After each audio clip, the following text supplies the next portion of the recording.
Hello everybody, Chris Profi, Musically Obsessed, and we are in Aaron's room. We just cannot believe it. We are in Idaho hanging out. So we are Tipsy Tuesday survivors. We survived it. So what we're going to do today is we're going to pick a band and pick which album we think of theirs is overrated and an album that is underrated. So who wants to start? Anybody? Let's go with Aaron. Aaron, you want to start? Okay, I'm going with Kiss, and for my overrated album, even though I love this album, I'm a huge Kiss fan, my second favorite band. I love all the records, but to me, this is just a little overrated. I know it's some people's favorite, but it's not the one. It's the one I probably pull the least when I'm going through to find a record to listen to. It's got Detroit Rock City, of course, and God of Thunder, Beth. Everyone knows this album. It's great, but for most people thinking it's their best album, I think it's actually one of my least favorite. But that's just because all of them are so great, and I've heard this so much. So that's probably my favorite cover art, actually, in terms of their albums. But yeah, I would agree with you. Some people think it's been overproduced. It doesn't sound like the Kiss of the first three albums. Although, I like Bob Ezra and I like what he did with The Wall. I think, he did a fine job even on The Elder. But, I get how people are not huge fans of that. But I think there's people that was their introduction to Kiss. And so they love that album. They stand by it. And, it's got Detroit Rock City, which I think has been, leading off every concert they've ever done, since that album came out. But I know a lot of people, that's the only Kiss album they own. Or yeah. Yeah. But yeah, to me, I love this record, don't get me wrong. Especially the deep tracks, deep cuts like Flaming Youth, Sweet Pain. I love that stuff. King of the Nighttime World's amazing. I love this record. I just think it's a little overrated compared to their other ones. That's it. Yeah, and I'm thinking if I'm choosing a Kiss record, I don't really choose Destroyer either. I would go with Dynasty. Maybe the first album, so yeah, definitely a little overrated on that album. All right. And I'll go on record. I don't like the song Beth. I'm not a fan of Beth. I don't know. I just think Peter Criss. I like Hard Luck Woman 20 times better than I like Beth. I just think Beth is one of those syrupy ballads, and it's just I don't know. It doesn't do anything for me. I always skip over that one. I actually like it, but I get what you're saying, for sure. Cool. Yeah. All right, well, we're picking a lot of big bands here today, and my overrated album is this one. Don't Hate on Me, Maiden, Number of the Beast. Now, the reason I'm saying it's overrated is that a lot of times when you ask people, what is your favorite Iron Maiden album, they always say Number of the Beast, or what is the best Iron Maiden album, Number of the Beast. I personally feel that there are albums that are better sounding, better songs, and I would say Power Slave, Somewhere in Time, Seventh Son, even going back to Killers and the debut. I think all those albums are better than Number of the Beast. Now, nothing against this album. This album is killer, but there are other Maiden albums that are better. I'm even looking at the track list here. Invaders, it's a so-so song. Everything else on side one is classic. Side two, the only song I would say I'm not really into is Gangland. But the other thing is we've heard a lot of these songs so many times as well. They always play Hallowed Be Thy Name. They always play Number of the Beast. They always play Run to the Hills. So it's hard sometimes to go back to an album where you've heard all the songs thousands of times. I don't know if you guys have any thoughts about this album. I agree. Actually, out of the first one's Up to Seventh Son, that's my least favorite, even though I love it.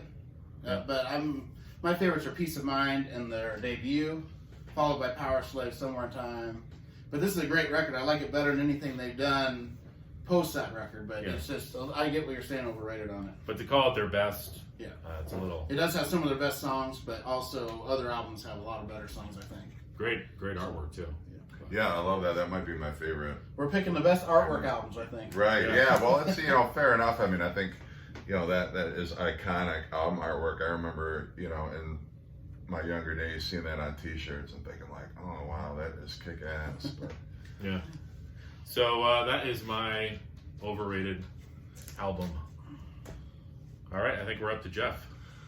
All right, well, the reason why Aaron and I are sitting on opposite sides of Chris is because Aaron might come at me and try to kick my ass for this choice, but I am going with Van Halen, and again, I don't dislike this album. I do like this album. I just know many people who consider this their favorite Van Halen album, and I've never understood why. Now, I do think it's better than any of the Sammy Hagar albums. I think it's way better than that. But for me, you know, in terms of my favorite David Lee Roth era Van Halen albums, this would probably come in like third or fourth, maybe. And my reasons being like, you know, Mean Street, no argument there. That's a great track. But then Dirty Movies is where it kind of like starts to sour on me a little bit. You've got that weird Eddie Van Halen guitar like that. It's like almost, I don't know, like he's stoned when he's playing it, like, Eddie, play something. Okay. Like, you know, it's just dissonant, and I'm not used to that. And you know, it's got like this shuffling disco beat thing that kind of turns me off a little bit. So you got the, and then you go, like, you know, I'm just not a huge fan of that. You know, you got the disco track, you know, I mean, I don't know, you know, like, Push Comes to Shove, and I mean, there's like Unchained is one of my favorite. We did our Van Halen episode of our favorite Van Halen songs. That might have been my number one. It probably was, because I like love Mean that. Street. Mean Street's good. Mean Street is great. Unchained is for me top shelf Van Halen. Hear About It Later is okay. I mean, these are good. I don't dislike any of these songs. I just feel like Van Halen 1 like kicks this album's ass all over the schoolyard. I like Women and Children First better. I think Van Halen 2, you know, is a stronger. So I like this. It's just I don't understand how people rank this above the debut album, which to me is a flawless album. I think it's a masterpiece. Women and Children First, I think, is great. We'll talk about the album that I feel is underrated, obviously. So I'm not hating on this album at all. I just, it boggles my mind when people say this is better than the debut. I don't know. Let's do a track by track, you know, and maybe that's a video for another day. Let's pit, you know, each track on Van Halen, the debut, against this one and see where they fall. So that's all I'm saying. This is one of my favorite Van Halen covers, by the way, too. I think this is a very cool collage. It was a Canadian artist. This is just a small piece of a larger work that he did. But I love this album artwork. This is my favorite Van Halen cover artwork by a mile. So there you go. And that's my favorite, like you were saying. My favorite Van Halen is not even close. You said Hear About It Later. That's one of my very top 5 Van Halen songs. So is Unchained. So is Mean Street. It's like 3 or 4 of my top 10 Van Halen songs are on that record. And I really love Sunday Afternoon in the Park, that weird instrumental going into, Sunday Afternoon in the Park going into 1 Foot Out the Door. And I love that. 1 Foot Out the Door is just a beast of a monster, fast song. But I have great memories of hearing Sunday Afternoon in the Park, walking over to my friend's house, playing it out of his window, and I was a little mind altered, and I've never heard anything like it. I didn't know what it was, and I was like, what the hell are you playing? And it freaked me out, and I loved it, and ever since then, that's been my favorite record. And yeah, like Sinner's Swing, I love every song on it. We should do that video, because I think I like at least more than half of the songs better than half of the songs that are my favorites on. Well, and I'd love to know which track you think on Van Halen 1 is weaker than Push Comes to Shove. I love that song. Let's see, I got Van Halen 1 right here. Like with a bass riff, like, you know, I don't know. It just sounds like Van Halen kind of doing their disco. Yeah, let's see. They're not the disco. I like it better than Jamie's Crying, which I like. It's a good thing I'm between these two guys. Yeah. I think I like it better than Feel Your Love Tonight. Well, and I don't want to be those people that And comment Ice on Cream our Man. videos like, you're crazy, you're out of your mind, that's so And ridiculous. Ice Cream Like, Man I like a respect lot, that. but I think Ice Cream Man is the weakest of these two records. Alright. Even though I like Ice Cream Man a lot. Yeah. So I respect that. I'm not going to be like people who comment on our videos like, you're crazy, how could you pick that? I am crazy. You ruined my But day. I think Eddie Van Halen's guitar work on that was the height of the peak of what he did. It's just, he just was all just a beast on it. And, Well, and like I think Unchained is better than anything on the first Van Halen album. I mean, I like that a lot. I think Mean Street is better than at least half the songs on that record. So, I mean, I think it's got its merits. I do. I do not dislike this album. I just feel that there are better David Lee Roth Van Halen albums. That's all I'm saying. So, you know, Don't hate on Jeff. Don't hit on me either for not saying Van Halen 1's the best. Because I know most people share your sentiment that is their best record. But to me, out of these two records, Mean Street, Unchained, and Hear About It Later are the three best songs on these two combined. Those three songs. But that's just me. Yeah. And I'm in the minority, I know. So now we are going to get into the underrated albums. So we're gonna stick with the same band, but show an album that we feel is underrated. So Aaron, you went first last time. So for me, we're sticking with the same band here. So for my underrated, and I've always said I think this is underrated. This is Hot in the Shade. Love this album. I think people think it's weak and bloated, but I love every song on it. Even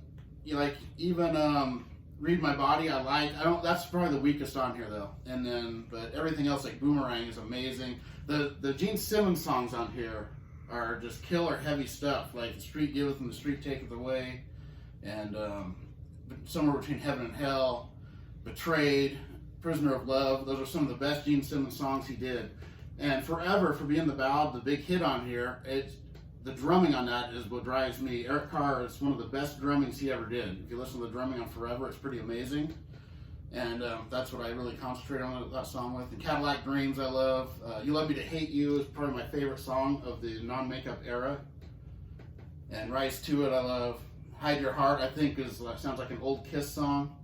I love Hide Your Heart. Love is a slap in the face. Yeah, I love this album.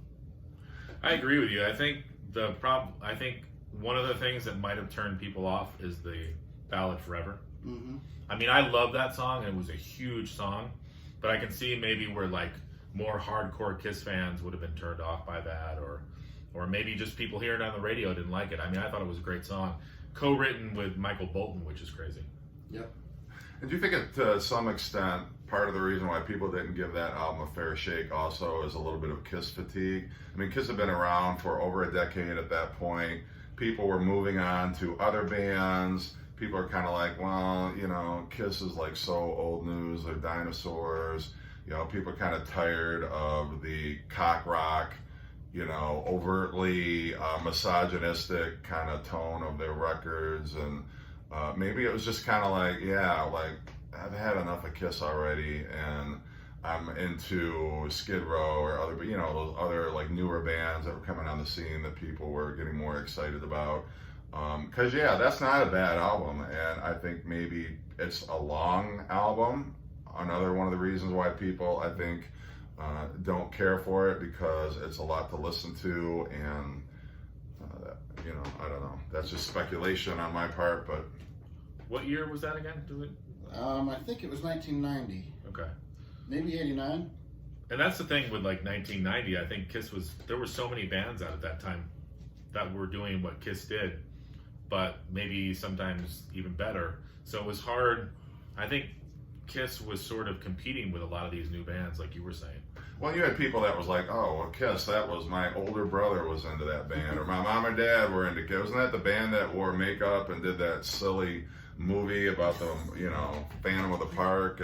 So I don't know. I just, you know, it's hard to bridge generations like that and still be relevant. And but I think, you know, obviously Kiss bounced back, and they put out Revenge, which is a great album, and then they put the makeup back on, and got people excited again about Kiss, and reminded people why they were a great band. And it was, you know, but I think, yeah, the whole, yeah, I mean, Kiss is all about the image, and that image on there where, well, we're just going to wear shades, I mean, it's kind of like boring Kiss as far as their image. Kiss always sold, great album covers. I think that album cover is kind of meh.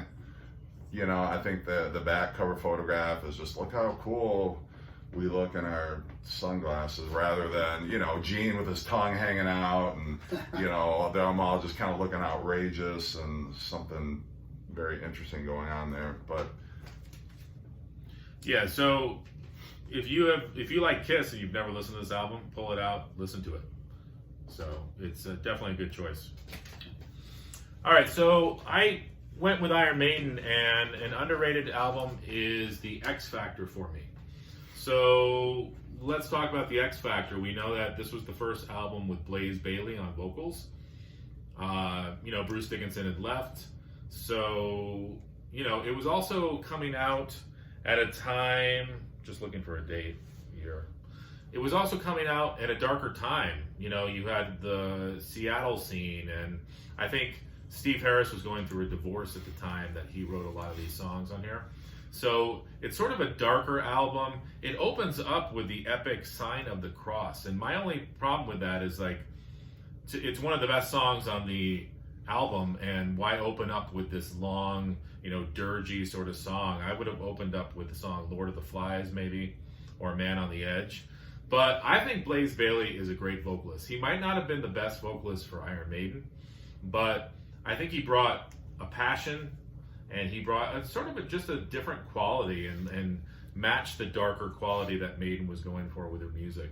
And if you've never checked out Blaze's solo stuff, you'll hear what I'm talking about, because his voice is amazing on the stuff that he writes. So you know what? This is underrated. Just because Bruce Dickinson's not playing on here, just because Adrian Smith's not on here, you should still check it out. It's a great, great album. I know you like the Blazers. I love this album. I like this, actually. Is my favorite album that they've put out since Seventh Son of Seventh Son. And I just think it's really underrated. I agree with you. Especially like Lord of the Flies is so good. Let's see. Yeah. I love the last song, The Unbeliever, too. The Unbeliever's great. Yeah, I think it's just an amazing, amazing record. The more you hear it, it kind of sticks in your head, all those songs, and you're like, they're earworms, a lot of them. They're just really, really solid album. Yeah, and you know what? You're not going to hear, if you're going into this thinking you're going to hear like Power Slave or Somewhere in Time, it's different. So you have to kind of just erase those thoughts and go in with a clean slate. I think it sounds a lot like, more like older Maiden than a lot of their newer stuff does, though. Just the music itself. It still has that progressive Maiden sound. Right. And I know a lot of people do love this album, but I really feel like it's the underrated album in their discography. So, Maiden. All right, Jeff. All right, well, I know I'm going to take a lot of shit for this one too, but I'm going with it anyway. My underrated album from Van Halen, I'm going to go with Diver Down. I have never understood why people hate on this album so much. I mean, to some extent I do. There's 4 cover songs on here. People want more Van Halen originals, but I really feel like the cover songs Van Halen actually make their own. Like it or not, you've got Where Have All the Good Times Gone, which I didn't know for the longest time was a Kinks cover. I thought that was a Van Halen original. I think they do a great version with Oh Pretty Woman. Yeah. Same, like, You Really Got Me. It was a great cover, iconic song, but they turned it into a Van Halen original. Dancing in the Street, I think, is where, maybe with the all the synthesizers and that. I mean, it is, but I think David Lee Roth's vocals were never better than they were on this album. I think his vocals sound great. I think songs like Hang 'Em High are as heavy and as fast as anything Van Halen ever did. The Full Bug, one of my favorite songs on this album. I think Secrets is just, it's sort of a different, I mean, you've never heard Van Halen do a song like that, but it's just very melodic. You've got Eddie Van Halen, he's not trying to blow your ears off. It's just, he's got like almost like the Police a little bit. It kind of sounds, his guitar work on that. People have issue with, well, what the hell is Big Bad Bill, is Sweet William Now on here? And I think that was a nod to Eddie and Alex's dad, who plays clarinet, I think, on this track. But it was sort of a nod to him. And I don't really count, but I think it's a fun track, the way that they end it with Happy Trails. I think it's a fun way to go out with the album, but you got really strong tracks on here. I think Little Guitars is fantastic. I think the intro to Little Guitars, that acoustic instrumental that Eddie does, the lead into Little Guitars, I think is amazing. Intruder is such a great intro to Pretty Woman. I just love that. I love just the sounds that Eddie gets out of his guitar. It just sounds so menacing, and I just love the keyboards on there. They just get such a rhythm going there, and then straight into Pretty Woman. So Dive Her Down for me. If you haven't heard this album in a while and all you've done is hate on it, you might want to spin it again and give it really another shot, because I think it's fantastic. Yeah, and I agree with all your points. I love the diversity of the album, because you have the original songs, you got quite a few covers, then you've got some instrumental tracks, so it's a little bit of everything. I like the diversity, and I just think it's a fun album.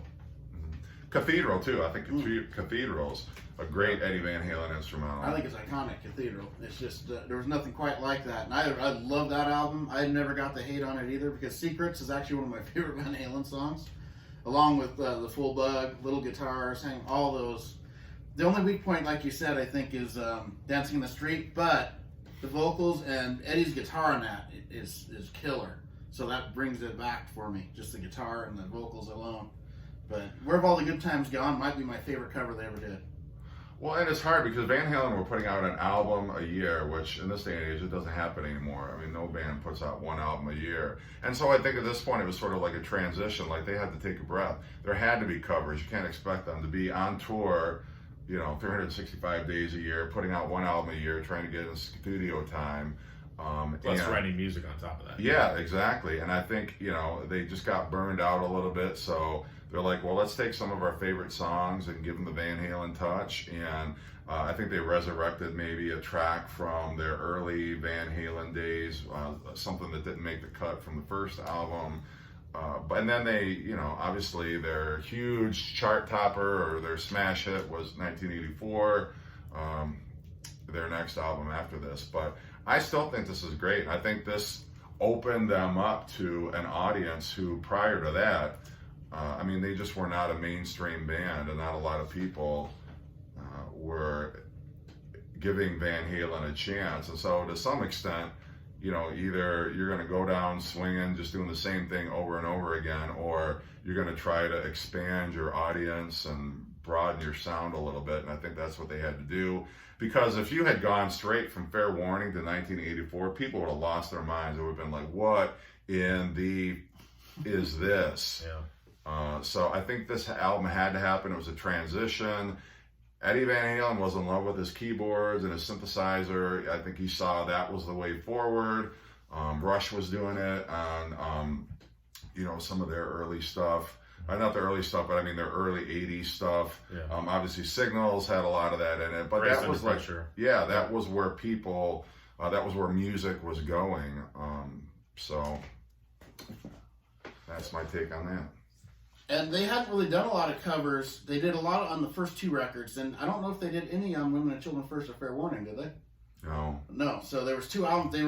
They had covers, a bunch of covers on their first two. Took two albums off, and they came back with a bunch of covers. So it was kind of, if they would have mixed them in to the other two albums, all those covers, it might have balanced it out a little better. But they, like I said, I love the covers on there. So Pretty Woman and Where Have All the Good Times Gone, especially. Yeah, I love the Pretty Woman cover. So there you go. Tell us what you guys think. Maybe you might have an album that you feel, or a band that has an album that's overrated or underrated. You can share it with us in the comments below. I'd like to thank Jeff Witcher again, and my main man Aaron for being on the video. And we will see you guys. Maybe we'll do another video from here. We'll see. But we will see you on YouTube. Adios.